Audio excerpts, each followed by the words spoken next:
Hi, I'm Rose, and today I'm going to Broadway to look at a Broadway show that was based on a book. There have been a fair number of these, so if I want to do this again in the future, I have some choices. My Fair Lady, The Sound of Music, The King and I, these all began with books, so I thought it would be fun to look at the source material and compare it to the show.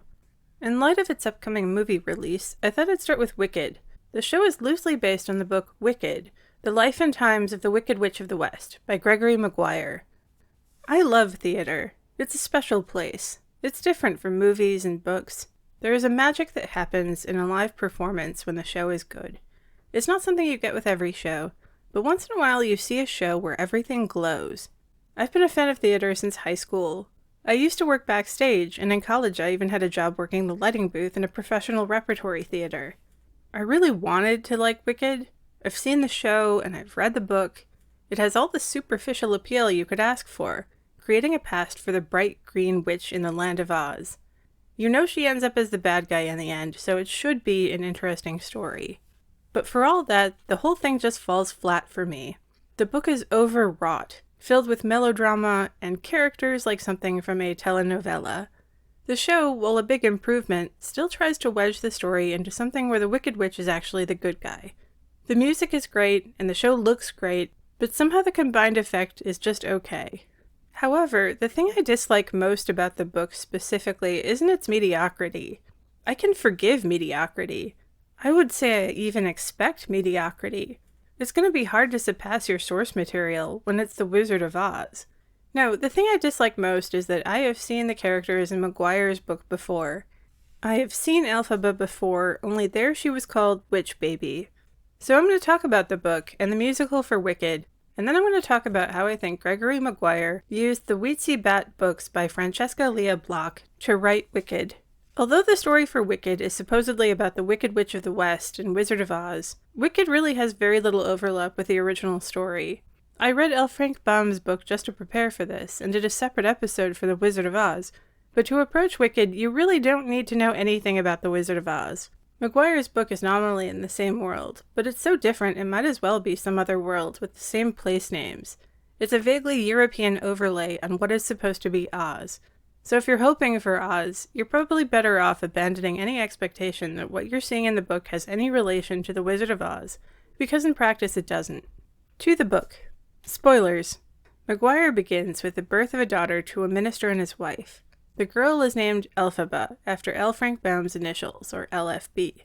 Elphaba is born with green skin. The green baby is also born with sharp teeth, and bites at anything she can.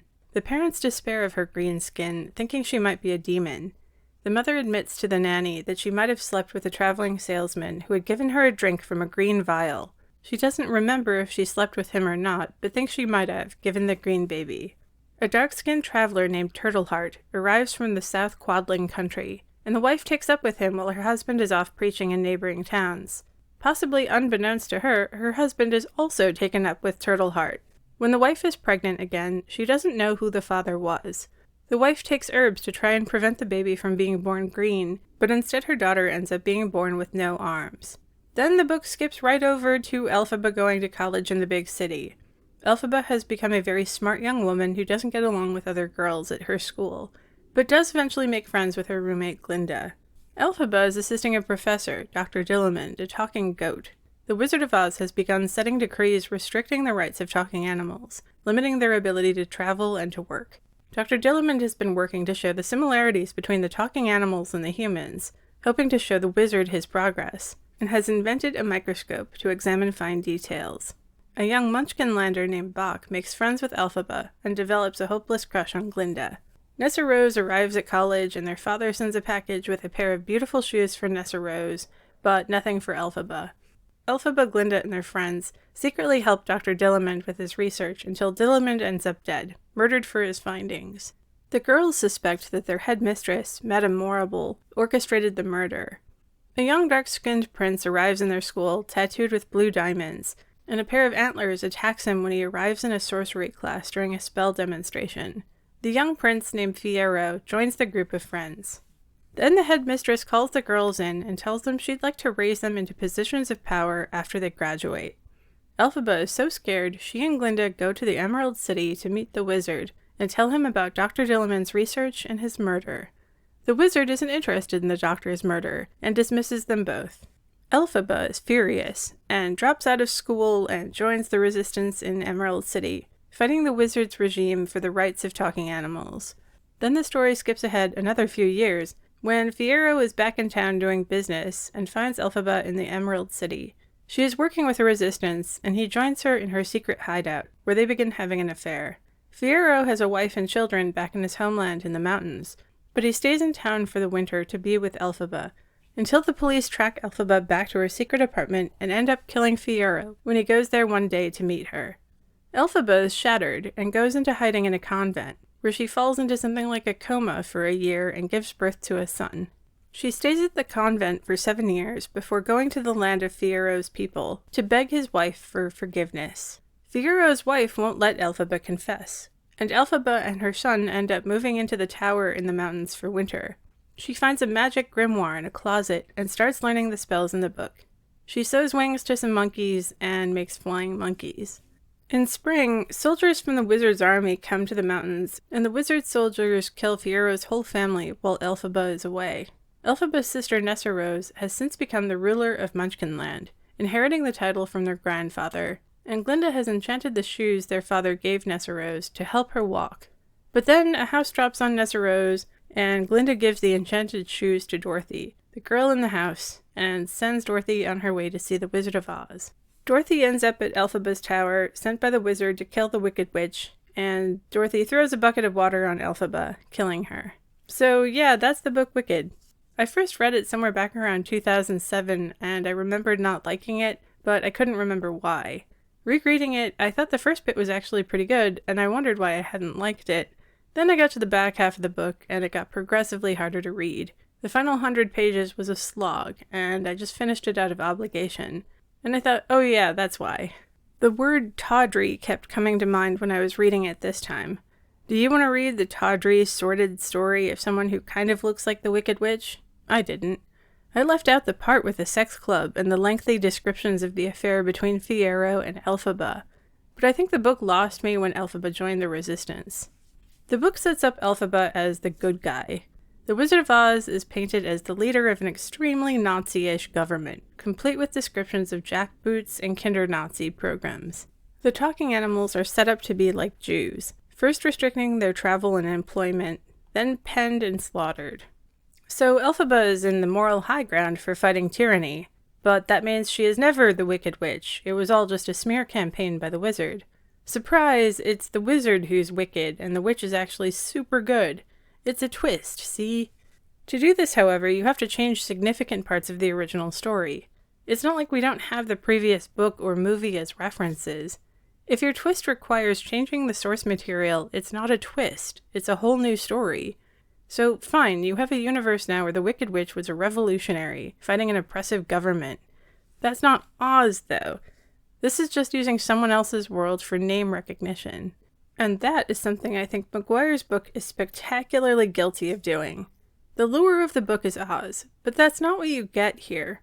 Honestly, if you want Oz, try reading the original Wizard of Oz book. I promise you it's better than you think. And it's also much better than this book, which promises Oz, but never comes close to delivering it.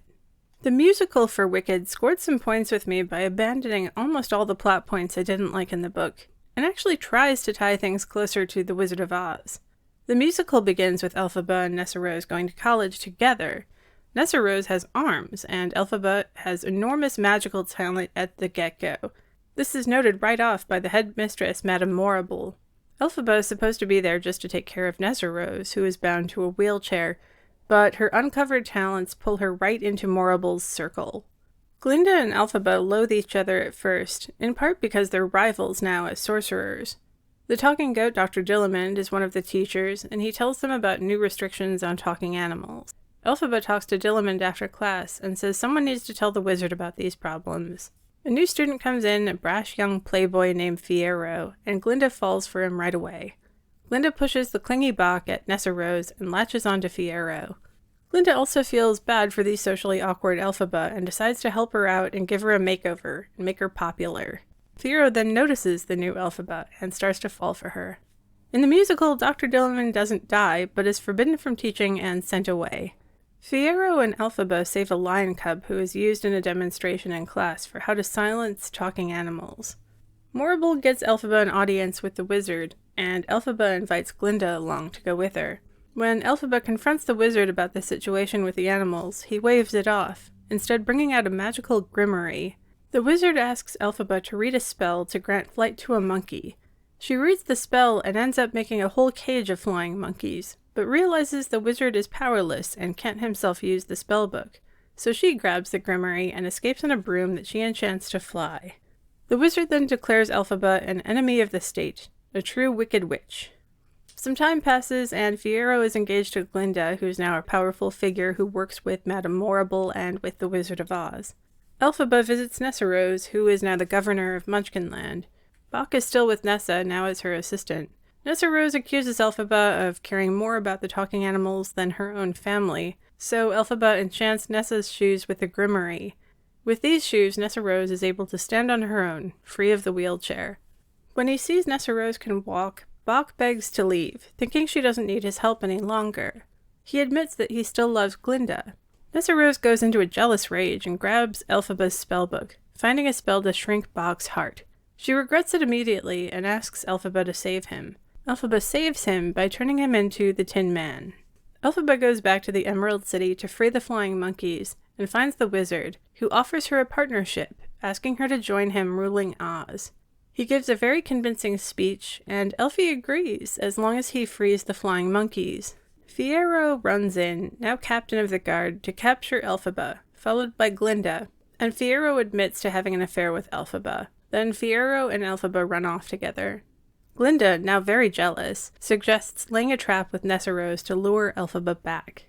Fiyero tells Elphaba they can go to his castle, but the two of them hear the sound of the storm coming in, which drops Dorothy's house on Nessarose. When Elphaba and Fiyero go to find out what happened, they find Nessarose squished and the shoes gone, and soldiers waiting for Fiyero. Fiyero is strung up in a cornfield, but Elphaba escapes and tries to save him by cursing him to be deathless, and so Fiyero becomes the Scarecrow. Elphaba goes to his tower, and Dorothy is sent to try and kill the Wicked Witch. Glinda comes to convince Elphaba to give herself up, but Elphaba won't do it, instead giving Glinda the grimoire and telling her to carry on the fight in her absence. Elphaba lets Dorothy throw a bucket of water on her to fake her own death, and she and the Scarecrow/Fiyero escape with plans to leave Oz. Glinda takes Elphaba's green vial to the wizard, who recognizes it from giving it to Elphaba's mother, and he realizes that Elphaba was his daughter. And the musical ends. While it's not one of my favorite musicals, Wicked does have amazing music. Every time I listen to it, I end up with the song stuck in my head for days. But like the book, the show is still kneecapped by its own insistence on keeping Elphaba as the good guy. It's trying to be subversive, but it never quite pulls it off. Somehow it just doesn't quite land for me. I have no problem with the plot changes that the show does make, like giving Elphaba powers right away, or making her the creator of the Tin Man and the Scarecrow. And all that stuff I hated in the book? Gone. Elphaba is no longer part of a resistance movement, and she doesn't go to a convent and succumb to a sudden year-long coma. I'm even fine with using Fiyero as a romantic crutch, someone Glinda can fall for alongside Elphaba. This is the white bread of musical theater. It's fine. I feel a bit bad for Bach, who became the pandering wimp of the show, but whatever. Bach never belonged anywhere in the story in the first place, being a side character Dorothy meets in the original Wizard of Oz. The biggest change the musical made thematically was to dig into the possible friendship between Glinda and Elphaba. Having them be college roommates who become friends and then rivals is a good take on the story. It's vastly more interesting than what was in the book, where Glinda sort of falls out of the story later on. The musical treats them like sisters. So for book versus Broadway, I'm going with the Broadway show. The songs are great, the plot is pretty good, and I really don't like the book. Hopefully now, after the second time reading it, I can truly be done with the thing. Which gets me to my last point about Maguire's book. I think Maguire got significant elements of Wicked from Francesca Leah Bloch's Wheaty Bat books. Dangerous Angels is a collection of the first 5 books in the Wheaty Bat series, which were popular back in the 90s. I only just read the collection recently, and about halfway through I realized that I'd seen some of this plot used elsewhere. Specifically in the 3rd book, Cherokee Bat and the Goat Guys. So let me introduce you to Witch Baby. The Wheaty Bat books are kind of hard to explain if you haven't read them.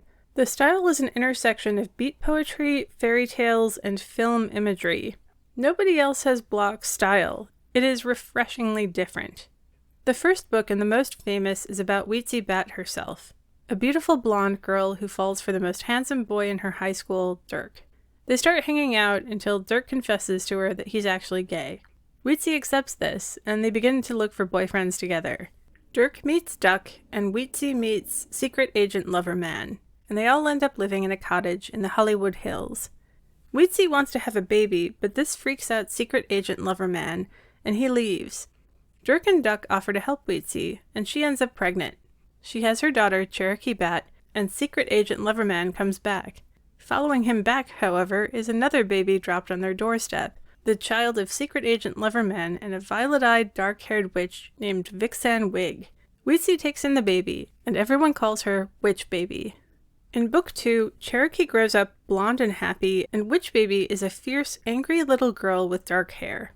She cuts pictures out of newspapers about disasters and tragedies and puts them up on her wall, and hides from her family. Cherokee starts hanging out with Raphael Love, the child of Wheaty's friends. Witch Baby is a bit jealous, having also been half in love with Raphael since they were kids. But then Witch Baby meets Angel Juan, who's from Mexico, and she falls in love. The first time she sees him, Angel Juan has blue markings on his face for the movie that he's making with Witch Baby's father. But then Angel Juan and his whole family disappear, deported by immigration police, and Witch Baby is lost. The third book starts with Cherokee Bat trying to bring Witch Baby out of her depression, and Cherokee makes her a pair of wings from multicolored feathers. When Cherokee gives the wings to Witch Baby on her birthday, Angel Juan shows up again, and Witch Baby is happy. The four of them, Cherokee, Witch Baby, Angel Juan, and Raphael Love, form a band called the Goat Guys, but Raphael struggles in their first live show. Cherokee goes to ask their family friend Coyote for help. Coyote is a Native American, and he calls the goats, who come and let Coyote shear them. Cherokee makes a pair of goat pants for Raphael with the hair, and when he wears them on stage, he is finally confident. When Witch Baby gets jealous of Cherokee and Raphael's relationship, Cherokee again goes and asks Coyote for help, asking him for a pair of goat horns he has. But Coyote doesn't want to give them over, concerned they will be too powerful. Witch Baby ends up stealing the goat horns and making them into a headband for Juan, and when he wears them, he also becomes confident, and he likes Witch Baby more. Their band is now really good, and the final piece comes as a gift in the mail, a pair of goat hoof-shaped boots that Cherokee wears. They hurt her feet, but she also becomes wild when she wears the boots, and their band is now amazing. But they're all drinking a lot and start doing drugs. Cherokee passes out at a party, and Coyote ends up gathering up their items and burning them in a cleansing. When they're done, they're mostly back to themselves. The third book ends here, and I don't think the other books had been published when Wicked was being written, but these three books contain a lot of material that I think was used to form Elphaba. Honestly, when Witch Baby was gifted a pair of wings, I had Defying Gravity running through my head. So let's do a rundown of the similarities between Wicked and Wheaty Bat. Let's start with Witch Baby. I mean, geez, her name is Witch Baby. Witch Baby is the adopted child of the family, and she snarls and bites people when she's angry. Also, Witch Baby goes around saying beasts, beasts, beasts as some of her earliest words. Compare this to Elphaba as a baby, with her little shark teeth. Elphaba doesn't speak until she's looking into a glass, and her first word is horrors, and then she repeats it, horrors. Cherokee was the daughter of Dirk or Duck or secret agent lover man. This is like Nessa Rose, who is the daughter of either Turtleheart or Elphaba's father, who was also in a relationship with Turtleheart. Witch Baby is the daughter of secret agent lover man and the witch, Vixen Wig. Elphaba, as we learn later, is the daughter of her mother and the Wizard of Oz. Turtleheart reads as very Native American and seems like a stand-in for Coyote. Elphaba becomes obsessed with the plight of the oppressed, just like Witch Baby cutting out pictures of disasters. And then you have goats. I think all goat-related images transformed right into Dr. Dillamond, who is an actual goat. In place of Angel Juan, you have Fiyero. When Fiyero enters the class the first time, a pair of antlers attacks him, and he has blue markings on his skin, just like Angel Juan when he was introduced. Angel Juan gives Witch Baby an embroidered t-shirt as a gift, and Fiyero gives Elphaba an embroidered shawl. He is Elphaba's great love, who, like Angel Wan, later disappears when police find him. Then we have the shoes. Cherokee gets hoof-shaped boots, and at first she thought they were a gift from her parents out of town. I think these boots became the magical shoes in Wicked. When Cherokee wears them, she's more confident, but they're extremely difficult to remove, and cut Witch Baby when she tries to help get them off Cherokee. The shoes have transformative power in both cases. But what really got me was the dynamic of the two sisters. You have blonde, bubbly, happy Cherokee, and the dark-haired, violet-eyed Witch Baby. Witch Baby is the half-sister who never really feels completely comfortable with her adoptive family. She hides and obsesses over the world's problems. And then, at her transcending moment, she gets a pair of wings. This dynamic is so similar to Glinda and Elphaba that I find it difficult to believe Maguire didn't use Block's book as reference. I encourage people to go see and enjoy the new Wicked movie. And like I said, the musical was mostly free of the most annoying parts from the book. It's also free from most of what I thought Maguire might have used from Wheaty Bat. However, if you do go see the movie, maybe spare a thought for Francesca Leah Block. Maybe consider finding a copy of one of her books. If you like Elphaba, you'd probably like Witch Baby. Side notes. Imagine for just a minute what the backstory for the Wicked Witch could have been like. Just forget about the Maguire book and go back to The Wizard of Oz. A prequel about the Wicked Witch could have been legitimately good. The key was to let the story be a tragedy. It's far more interesting if the Wicked Witch's story begins with her being good, and then she slips into morally gray, and then maybe into true wickedness. If you do it right, people don't even mind that they're rooting for the bad guy. Think of Breaking Bad. One of the reasons the show succeeds so well is that the protagonist, Walter White, is actually a bad guy objectively. He's a drug kingpin who murders a whole lot of people, but we still root for him because we're following his justifications for his actions. If you follow a villain from their point of view, every action is necessary, every choice is reasonable. The first slight deviation taken from the path of good seems so small, so forgivable. And then the prequel could meet up seamlessly with the existing story. Every choice should bring her to the point where she is destroyed by Dorothy. You can't change things from the original story. The character has to fit inside these fairly narrow restrictions, but then her demise can feel inevitable. It would have been interesting to see a story take on all 4 witches in Oz. When Dorothy arrives in Oz, Oz has 4 witches, the witches of the North, South, East, and West. These witches have history together, and 2 of them are sisters. Dorothy first meets the Good Witch of the North in the book, not Glinda, who is the Witch of the South. The Good Witch of the North kisses Dorothy's forehead, leaving a glowing mark that imbues the witch's protection on Dorothy.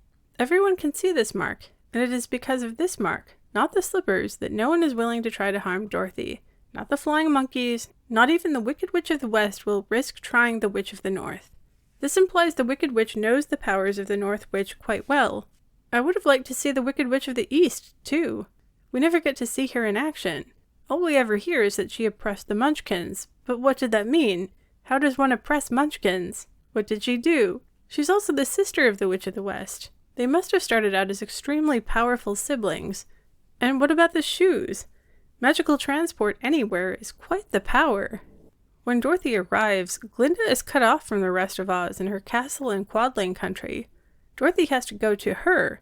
Glinda doesn't come out to meet Dorothy. Her land is separated from Oz by the Hammerheads, an impassable barrier of rocks that hit travelers. So why is her land cut off from Oz? Did she do this as a protective measure? I also saw a suggestion that the poppies were a defensive measure around the Emerald City, which I thought was a cool idea. What does a war with the sorceress in Oz look like? Does it leave fields of poppies and hammerheads around? The flying monkeys were also not exclusive to the Wicked Witch. She just happened to have the cap that granted their use. The monkeys tell Dorothy that the witch had used them once to fight the wizard and once to subdue the Winkies to take over the land of the West. So why was the witch at war with the Wizard of Oz? What happened with that? Did they reach some stalemate? And was the witch wicked before the wizard showed up? Or did she become wicked trying to fight the wizard? Did she turn to forbidden magic trying to fight him, and in doing so cut herself off from the rest of Oz and from her sister? Was this one of those I'll stop at nothing kinds of situations?